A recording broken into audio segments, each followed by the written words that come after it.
You will hear two students called Trudy and Stuart, who are both studying to be librarians, discussing a paper that they are going to write together.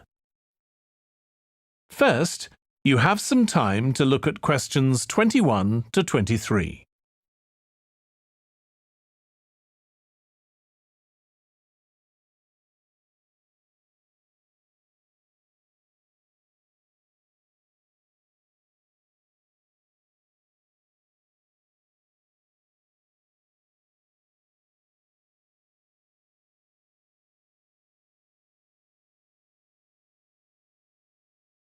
Now listen carefully and answer questions 21 to 23.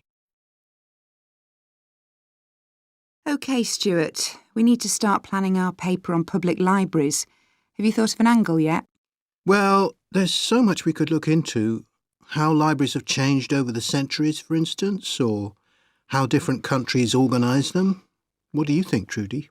Maybe we should concentrate on this country and try and relate the changes in libraries to external developments, like the fact that far more people can read than a century ago, and that the local population may speak lots of different languages. We could include something about changes in the source of funding too.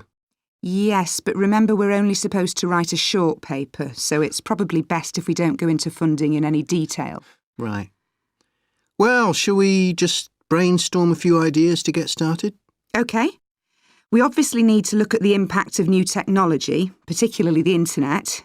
Now that lots of books have been digitalised, people can access them from their own computers at home. And if everyone did that, libraries would be obsolete. Yes. But the digitalised books that are available online for free are mostly out of copyright, aren't they? And copyright in this country lasts for 70 years after the author dies. So you won't find the latest bestseller or up-to-date information. That's an important point. Anyway, I find it hard to concentrate when I'm reading a long text on a screen. I'd much rather read a physical book. And it takes longer to read on a screen. Oh, I prefer it. I suppose it's just a personal preference. I expect the libraries will go on evolving in the next few years. Some have already become centres where community activities take place, like local clubs meeting there. I think that'll become even more common. I'd like to think so. And that they'll still be serving their traditional function, but I'm not so sure. There are financial implications after all. What I'm afraid will happen is that books and magazines will all disappear and there'll just be rows and rows of computers. They won't look anything like the libraries we're used to. Well, we'll see.